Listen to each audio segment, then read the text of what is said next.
Thank you. Hi. Happy to be here, and thanks for Foresight's inviting to this event. Sorry, I have a 10 minutes sharing on the next mission of Hong Kong's Web3 journey. And I've been away for quite some time, for almost a month, so sorry, don't have time to prepare the PPT, but generally share my thoughts.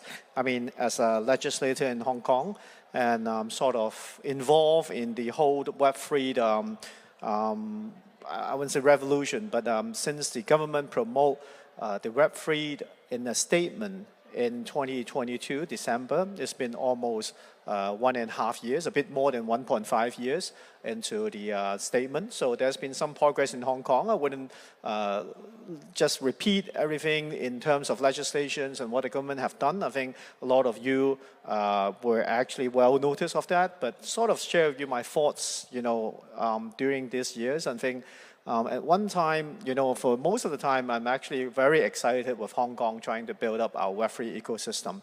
But sometimes I'm also worried. One, I think I just like all of you, I see the benefits and the advantages of Hong Kong building up as a Web3 ecosystem. But at the same time, what I'm worried is actually, I don't see quite that many tech builders in Hong Kong. I think that's one of the things we have to really work on. I'm happy to see all the projects here, all the things we heard today just now in AI and crypto related topics. So I think this is one of the things we actually have to put more emphasis on. I always say that in Hong Kong, you look at the market, when we talk about Web3 at large, maybe 80-90% of people are in finance or in crypto, but maybe only 10-20% are really in tech. So we want to see a good ecosystem we want to build. I want to see a 50-50 ecosystem. We want to see people with expertise in finance, but we also want people with expertise in building the technology. So that's one thing I think we definitely, next mission for Hong Kong, how to attract tech people into Hong Kong. And I have to go back a little bit because most of the focus we have in all these events in Hong Kong mostly are on crypto. But I always want to say the Web3 that we mean in Hong Kong is actually everything enabled by blockchain and everything enabled by decentralization. I think we have to step back a little bit. Most people actually, when they talk about Web3 in Hong Kong, they only think about crypto or anything about financial assets. I think from the government's point of view, is definitely anything enabled by blockchain and decentralization. I think this is things we have to actually look at. I hope there will be projects in Hong Kong that we have government building, let's say our smart city movement, our digital ID, everything decentralized or based on blockchain technology. And from the internet side, how do we actually build up the new infrastructure in the internet with blockchain and everything decentralized? This is how you give the data back to the ownership to the users. So this is actually, I think, the first day, the day one when we have the technology built, what do we want to do? But people only focus on the short-term thing. Of course, digital asset, crypto is things that people related normally. But I think I have to repeat this all the time. Every time I talk about the Web3 as a whole in Hong Kong, it's actually a bigger market. So how do we enable Web3 in Hong Kong? One, we need a tech builder, as I mentioned. How do we have policy to attract tech builders to Hong Kong? That's definitely one thing I think not just us in the Legislative Council, but also in the government have to think about. Investors, tech builders, legislation, regulations, governance. I think this is all the things that we have to think about.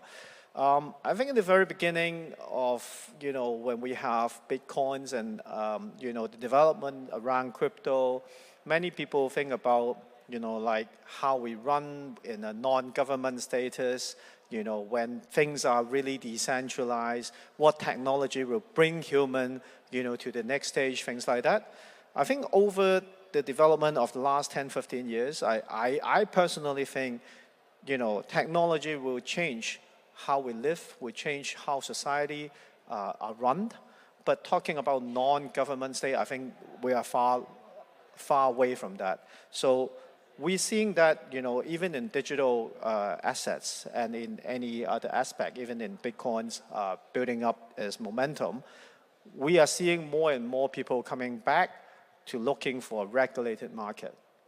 I think it's actually that side of the market, gaining momentum instead of, building up the technology and run it, as a non-government state, everything decentralized. So how the interaction between regulatory issues and, the technology innovation will be the next 10 years, what we're going to face. I think we've been through the 超放射的一个科技发展, we just let the technology lead the development into an interaction between technology, tech builder, and regulators. I think the trend is obvious in the US when, there's this big debate of crypto or decentralized development, in the presidential, election, which is going to come this year, leading by the US. And this side in Asia, everywhere, Hong Kong, Singapore, Dubai, Japan, Korea, you can see that every government is actually participating in the debate or involvement in how do we regulate, how the government should interact with the development of the whole industry, of the technology itself. So I think this is going to be the next 5-10 years debate, how the technology development and the government involvement in the technology build-up in terms of regulations. So back to Hong Kong, I think there was a very good topic just now, AI and crypto. I think AI and Web3, AI will definitely accelerate the whole development of the crypto market, of the digital assets market, of the Web3 market as a whole. We'll speed up the development, things that we might need 10 years before will be done in 2 years. So problem with security, transaction speed, all these things. I think we will see teams dealing with all these and we will actually see problem solved. And next we have to speed up to catch up is regulation. So these are the things that we might want to put more focus on, and me as a legislator wanted to share a little bit on. And I see actually, if we go back to the digital asset market, going into a limited scope in terms of anything related to finance. Actually, I see we're seeing very similar pattern of the early stock market in Hong Kong. I remember, my father, he leased one of his company in the 1970s in the Hong Kong stock market. At that time, how it was done is actually, he told me, that was before I was born. An accountant called him and said, Mr. Chiu, you have this asset and that asset. Do you want to list in Hong Kong? And my father said, yes.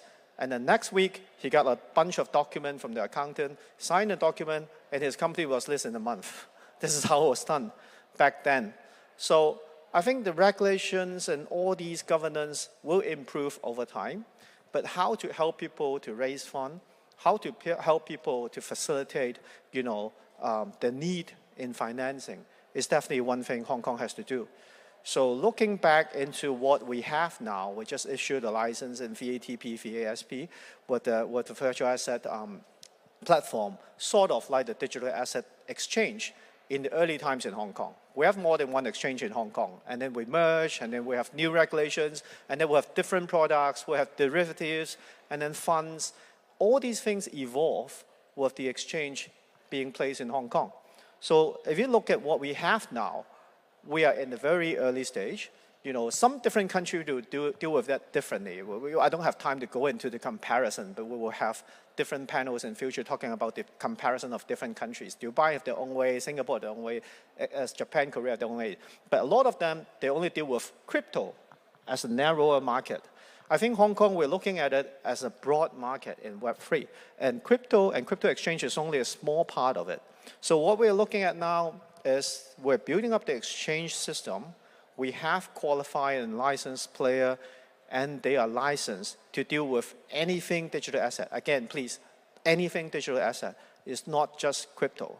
So as a whole, what product can be traded on the market are the things we'll have to discuss in the next 5-10 years. As you know, as I mentioned, in the 70s, you wouldn't know the depth and complexity of stock market at that time. It took 20-30 years for us to really develop into a global international markets. So for digital asset market, I think it's the same thing. Now we're only looking at ETF, how to do leverage, some leverage over cryptos and, but I think this is exactly the time that what we see in the 70s and 80s in Hong Kong in the early stage stock market. And for people to deal with investments, you need trust.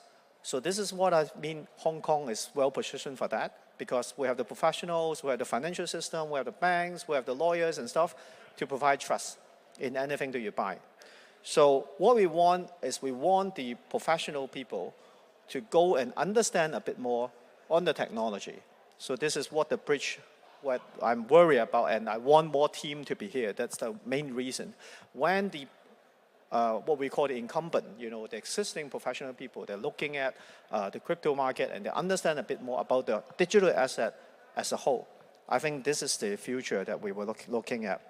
And from the legislation side, what we want to do is to try to catch up with the technology development.